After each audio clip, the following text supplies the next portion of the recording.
ಕೇಂದ್ರ ಸರ್ಕಾರದಲ್ಲಿ ನಾನು ಏನು ಹೇಳಲಿಕ್ಕೆ ಇಷ್ಟಪಡ್ತೀನಿ, ನಾವು 3 ಪಟ್ಟು ಕೆಲಸ ಮಾಡ್ತಾ ಇದ್ದೀವಿ. ಯಾಕೆ ನಾನು 3 ಪಟ್ಟು ಅಂತ ಹೇಳ್ತೀನಿ ಅಂದರೆ, ನಾನು ಕಂಪ್ಯೂಟರಲ್ಲಿ ಒಂದು BC ಅಟೆಂಡ್ ಮಾಡ್ತಾ ಇರ್ತೀನಿ. ಮುಂದೆ ಯಾವುದೋ ನನಗೆ ಮೀಟಿಂಗ್ ಕೂತಿರ್ತಾರೆ, ಅಟ್ ದ ಸೇಮ್ ಟೈಮ್ ನಾನು ಸೈನ್ ಮಾಡ್ತಾ ಇರ್ತೀನಿ ಯಾವುದಾದ್ರು ರಿಲೀಸಸ್. ನಾನು ಈ ವಿಷಯ ಯಾಕೆ ಹೇಳ್ತಾ ಇದ್ದೀನಿ ಅಂದರೆ, ನಾವು ಅಷ್ಟು ಕಷ್ಟಪಟ್ಟು ಕೆಲಸ ಮಾಡ್ತಾ ಇರೋದು ತಳ ನನಗೆ ಮುಗ್ತಾ ಇಲ್ಲ.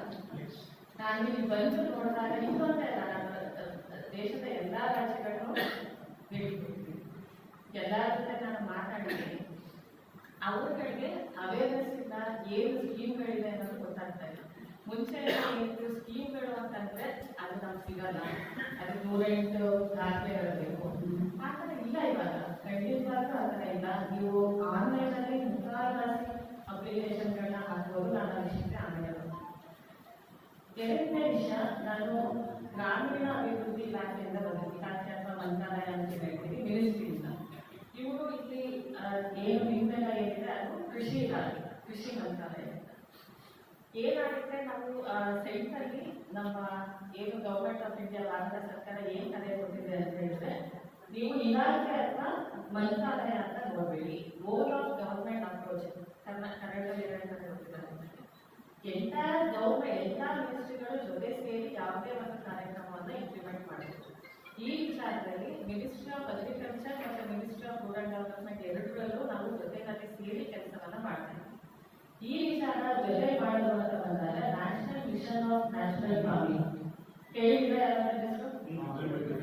ಆ ಒಂದು ಸ್ಕೀಮ್ನ ಏನ್ ಬಂತು, ಅದಕ್ಕೆ ನಾನು ಆಯಾ ಕಡೆಯಿಂದ ಜವಾಬ್ದಾರಿಯುತವಾದಂತ ಅಧಿಕಾರಿ. ಅದು ಕಂಪ್ಲೀಟ್ ಆಗಿ ನನ್ನ ಬಂತು. ಆ ಒಂದು ಸ್ಕೀಮ್ನ ನಾನು ಹ್ಯಾಂಡಲ್ ಮಾಡ್ತಾ ಇದ್ದೀನಿ. ಜೊತೆಗೆ PMFME ಅಂತ ಹೇಳ್ತೀರಾ, ಆ PMFME ಸ್ಕೀಮ್ ಎರಡೂ ನಾನು ಹ್ಯಾಂಡಲ್ ಮಾಡ್ತಾ ಇದ್ದೀನಿ.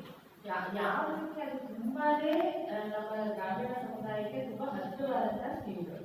ಮೊದಲನೇ ವಿಚಾರ, ಈಗ national mission of national farming ಏನಂತ ಇದೆ, ಈಗ ಮಾರ್ಚ್ 2026 ಮುಂದಿನ ವರ್ಷ ಮುಗಿತಾ ಇದೆ. ಆದ್ರೆ ಕೇಂದ್ರ ಸರ್ಕಾರ ಅದನ್ನ ಅಷ್ಟಕ್ಕೆ ಮುಗಿಸೋದಿಲ್ಲ. ಯಾಕೆಂದ್ರೆ ಈ 2 ವರ್ಷಗಳಲ್ಲಿ ಏನ್ ಕೆಲಸನೂ ಆಗಿಲ್ಲ. ಅದು ಏನಿದೆ ಸ್ಟೇಟಸ್ ಅಂತ ನಾನು ಅಶೋಕ್ ಅವ್ರಿಗೆ ಹೇಳ್ಕೊತೀನಿ. ನೀವು ಮಂಡ್ಯ ಜಿಲ್ಲೆಯಲ್ಲಿ ಏನಾಗಿದೆ ಅಂತ ನೀವು ಆಮೇಲೆ ತಿಳಿಸ್ಕೊಡ್ಬೋದು. ಬಟ್ ನ್ಯಾಷನಲ್ ಲೆವೆಲಲ್ಲಿ 15,000 ಕಸ್ಟರ್ಗಳನ್ನ ಮಾಡಬೇಕು ಅನ್ನುವಂತ ಒಂದು ಗುರಿನ ಇಟ್ಕೊಂಡಿದ್ದೀನಿ. ನಾನು ಇದನ್ನ ಏನು ಕೇಳ್ತಾ ಇದ್ದೀನಿ ಅಂದ್ರೆ, ನೀವೆಲ್ಲ ನ್ಯಾಷನಲ್ ಫಾರ್ಮಿಂಗ್ ಮಾಡುವಂತ ರೈತರು, ನೀವು 125 ರೈತರು ಸೇರಿ ಒಂದು ಉತ್ಪನ್ನ ಮಾಡಬೇಕಾಗುತ್ತೆ.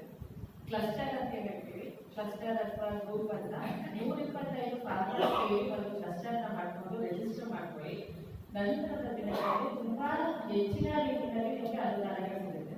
ಒಬ್ಬ ರೈತನಿಗೆ 1 ಎಕರೆಗೆ 4,000 ರೂಪಾಯಿ 1 ವರ್ಷಕ್ಕೆ ದುಡ್ಡು ಸಿಗುತ್ತೆ ನ್ಯಾಷನಲ್ ಫಾರ್ಮಿಂಗ್ ಮಾಡೋದು.